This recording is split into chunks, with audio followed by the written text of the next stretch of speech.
Setelah banyak membahas film berlatar Perang Dunia Kedua, kali ini saya akan mencoba membahas salah satu film yang bertema Perang Soviet-Afghanistan. Perang Soviet-Afghanistan sendiri berlangsung dari tahun 1979 sampai tahun 1989. Selama kurang lebih 9 tahun, Soviet tidak benar-benar berhasil menguasai Afghanistan.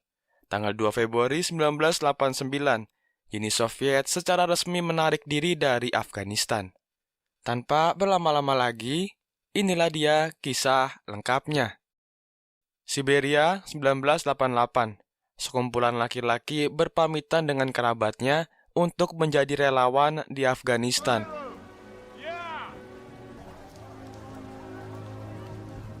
Ada yang sudah memiliki anak, ada juga yang masih baru lulus sekolah.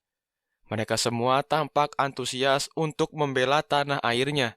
Di hari pertama, mereka harus rela mencukur habis rambutnya. Salah satu kadet yang baru saja bergabung bernama Lyuti malah balik menyerang prajurit yang mencukurnya. Para kadet yang baru datang bergabung menjadi satu unit, yaitu unit 6. Unit 6 terdiri dari Lyuti, Volodia, Petrovsky, Ryaba, Chugun, Stas, Seri, dan Vorobyov. Di hari pertama ini, mereka saling bercerita dan berkenalan satu sama lain. Singkat cerita, seluruh anggota unit ke-6 diberangkatkan ke Uzbekistan untuk menjalani pelatihan. Setelah menunggu lama di landasan pacu, seorang letnan bernama Digalo mendatangi mereka. Letnan Digalo akan melatih mereka selama kurang lebih 3 bulan di Uzbekistan. Baru saja tiba, Letnan Digalo langsung menyuruh mereka untuk lari ke dalam barak. Setelah berganti pakaian, mereka semua berbaris dan memperkenalkan diri satu persatu. Letnan Digalo menjelaskan 2 aturan penting di unitnya. Aturan pertama, setiap kadet harus siap dengan serangan dadakan, dan aturan kedua, Letnan Digalo selalu benar. Belum sempat beristirahat, mereka semua sudah harus menjalani latihan pertama, yaitu mendaki sebuah bukit dengan membawa tas berisi penuh batu. Mereka mulai berlari dan mendaki dengan sisa tenaga yang mereka punya. Setelah sampai di atas, ternyata unit lain sudah menunggu dan mendorong mereka sampai jatuh ke bawah. Perjuangan unit ke-6 berakhir sia-sia. Karena kegagalan ini, Letnan Digalo menjadi sangat marah. Malam harinya, mereka mengobrol seputar Letnan Digalo. Dia mengeluhkan metode latihan yang sangat keras.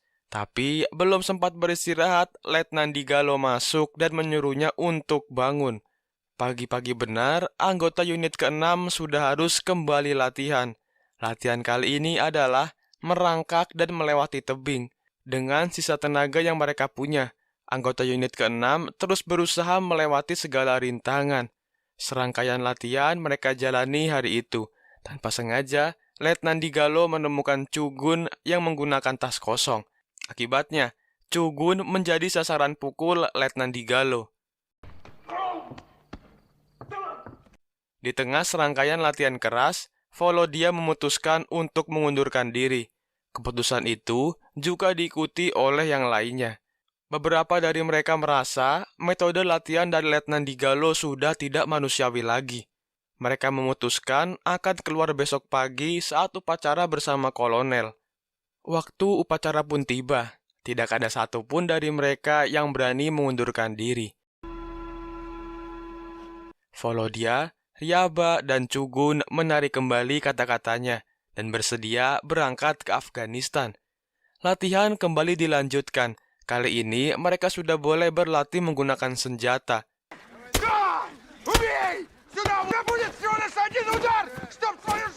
Volodia dan Stas disuruh untuk saling baku hantam oleh Letnan Digalo. Awalnya, Volodia merasa tidak enak dengan Stas. Tapi dengan desakan Digalo, mereka akhirnya saling baku hantam.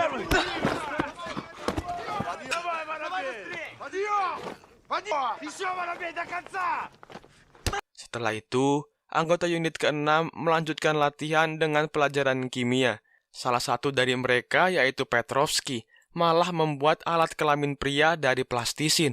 Tentu saja, hal itu mengundang tawa teman-temannya.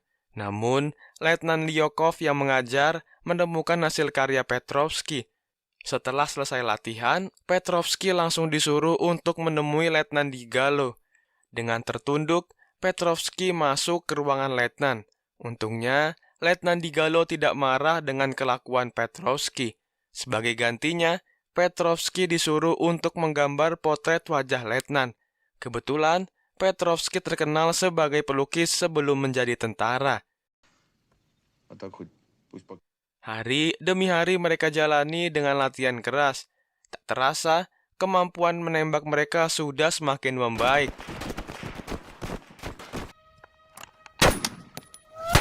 Kerjasama tim juga sudah semakin terbentuk. Kali ini, unit ke-6 pimpinan Letnan Digalo berhasil sampai puncak bukit dan menjatuhkan anggota unit lain. Sehari sebelum keberangkatan, Letnan Digalo masuk ke kamar mereka dan marah-marah tidak jelas. Tentu saja, anak buahnya menjadi bingung dengan sikap Digalo. Belakangan diketahui, Letnan Digalo meminta kepada atasannya agar bisa berangkat ke Afghanistan bersama anak buahnya. Tapi permintaan itu ditolak, karena sebelumnya dirinya telah mendapat luka serius ketika bertempur di Afghanistan beberapa bulan lalu. Singkat cerita, keesokan harinya, Letnan Digalo melepas anak muridnya untuk pergi ke Afghanistan. Terlihat raut tegang sekaligus antusias dari wajah mereka.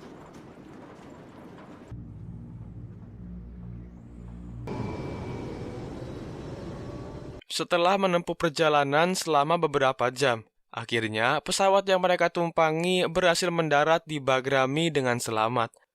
Anggota unit ke-6 langsung disambut oleh helikopter dan pesawat tempur milik Soviet. Secara tidak sengaja, Lyuty bertemu dengan teman sekotanya. Mereka melepas rindu dan Lyuty diberi sebuah kalung keberuntungan. Baru hari pertama di Afghanistan, mereka sudah disuguhkan dengan sebuah situasi mencekam. Pesawat milik Soviet yang baru saja lepas landas, tertembak oleh roket milik pasukan musuh. Seisi bandara menjadi sangat panik.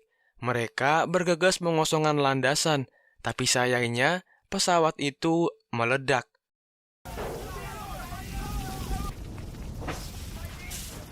Situasi ini tentunya sangat membuat mereka gentar. Singkat cerita, anggota unit ke-6 ini akan dibagi ke kompi lain. Seri dan Ryaba akan bergabung dengan kompi 4, sedangkan yang lainnya akan segera bergabung ke kompi 9. Para anggota kompi ke-9 yang baru langsung bergabung dengan anggota lainnya. Anggota kompi ke-9 yang lama terdiri dari Letnan Kokol, Afanyi, dan prajurit medis Kurbasi. Mereka semua saling berkenalan, dan ternyata Letnan Digalo adalah anggota dari kompi ini sebelumnya. Tapi dia terpaksa pulang karena menderita luka yang cukup parah di kepala. Padahal sebelum mendapat luka di kepala, Letnan Digalo terkenal sebagai orang yang humoris dan banyak tertawa. Dalam 2 hari ke depan, mereka akan mendapat misi baru, yaitu membuat garis pertahanan di dataran tinggi dan melindungi konvoi. Setelah menunggu sekitar 2 hari, akhirnya perintah menjalankan misi sudah turun. Kompi 9 langsung bergegas menuju dataran tinggi yang ditunjuk untuk membuat garis pertahanan dan melindungi konvoi. Di sana, mereka juga ditemani oleh pasukan Afghanistan yang mendukung Soviet. Singkat cerita, mereka sampai di pos pertama dengan aman, membutuhkan waktu seharian untuk menurunkan suplai yang mereka bawa. Terpaksa, Letnan Kokol dan anak buahnya harus menginap di sana dan melanjutkan konvoi besok. Pukul 10 waktu Moskow, mereka mendapat laporan bahwa para mujahidin akan menyerang pos mereka. Beberapa pasukan Soviet bersiap untuk berjaga. Sekitar 5-6 pasukan mujahidin sudah mulai bergerak. Tanpa basa-basi, mereka langsung menghujaninya dengan tembakan.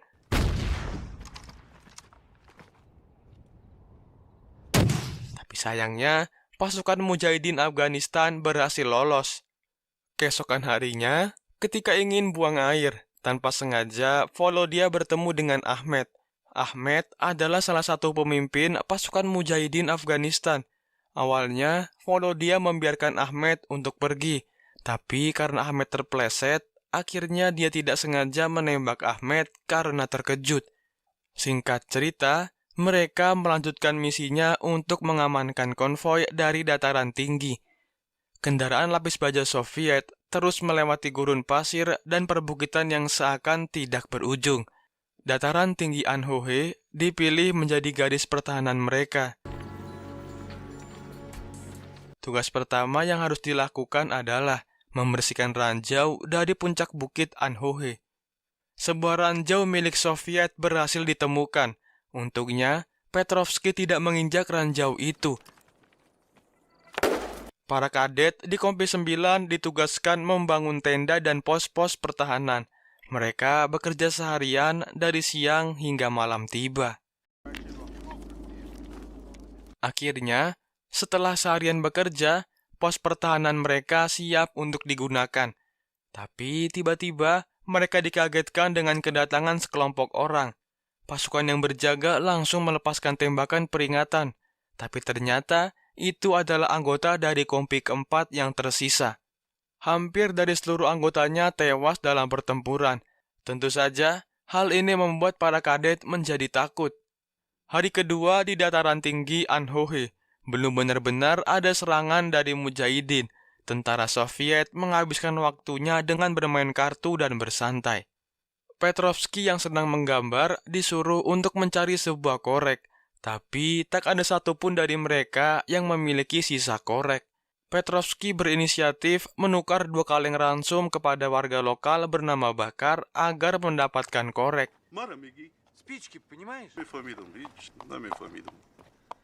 Petrovsky dituntun menuju sebuah desa dekat situ.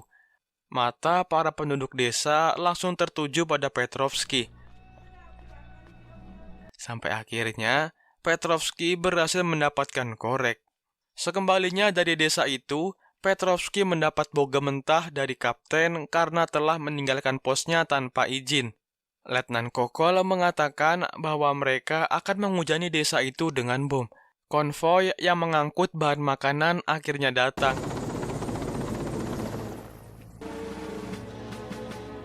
Tapi tak selang berapa lama, tembakan RPG dari para mujahidin berhasil menghancurkan satu truk pengangkut barang.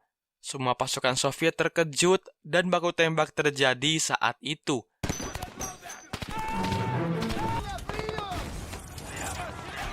Walaupun hanya memiliki senjata seadanya, para mujahidin terus melawan dengan sengit. Kapten mereka, yaitu Kapten Bristov, tertembak dan tewas di tempat. Beberapa tank dan truk pengangkut logistik berhasil dihancurkan. Tapi, karena terdesak, para mujahidin yang tersisa memilih untuk mundur. Letnan Kokol dan unitnya mengejar para mujahidin yang berhasil kabur ke desa. Mereka berhasil menemukan tempat persembunyian mujahidin di bawah batu. Singkat cerita, mereka mulai berpencar masuk ke desa. Dengan teliti, mereka memeriksa setiap rumah demi rumah untuk mencari para anggota mujahidin Afghanistan. Tapi tiba-tiba, terdengar suara letusan senjata. Ternyata, Stas telah ditembak oleh seorang anak. Karena luka yang cukup parah, nyawa Stas tidak dapat tertolong. Sesuai perkataan Letnan Kokol, desa itu dihujani dengan roket oleh Uni Soviet. Tak mau larut dalam kesedihan, anggota Kompi ke-9 yang tersisa terus melanjutkan misinya. Di tengah ganasnya perang yang berkecamuk, mereka mempersiapkan sebuah pesta Natal kecil-kecilan. Mereka juga kedatangan Pinochet yang dipindah tugaskan ke Kompi 9. Tentu saja, hal ini menambah kebahagiaan kecil mereka. Sembari menikmati hidangan Natal, mereka mendengar pidato dari Presiden Gorbachev. Mereka menghabiskan malam dengan minum dan mengenang semua pasukan yang telah gugur.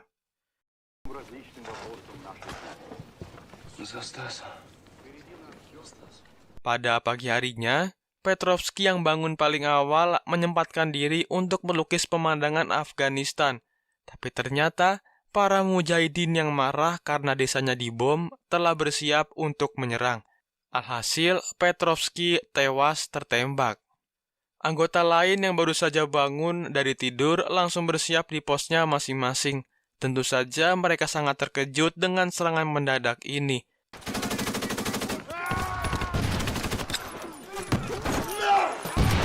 Ratusan mujahidin terus menggempur kamp milik pasukan Soviet. Mereka mulai menggunakan mortar untuk menyerang pasukan Soviet.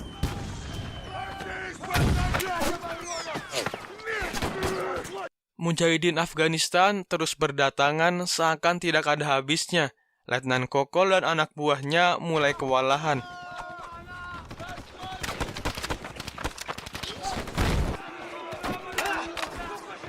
Satu persatu dari mereka tewas di tangan mujahidin. Dengan sisa setengah magazin amunisi, prajurit Uni Soviet yang tersisa menolak untuk menyerah. Tapi tentu saja mereka kalah jumlah dan amunisi.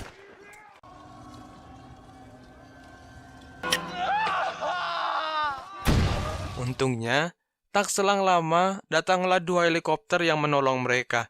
Bisa dibilang itu semua sudah terlambat. Seluruh anggota Kompi 9 telah tewas di tangan mujahidin. Hanya tersisa Luti yang berhasil selamat dari ganasnya pertempuran tadi. Setelah diselamatkan, Liuti menangis haru karena kehilangan seluruh rekan perjuangannya. 9 Februari 1989, Uni Soviet secara resmi menarik pasukannya dari Afghanistan. Hanya Liuti yang berhasil pulang dengan selamat. Seluruh anggota Kompi 9 telah tewas dalam pertempuran. Dan film pun selesai.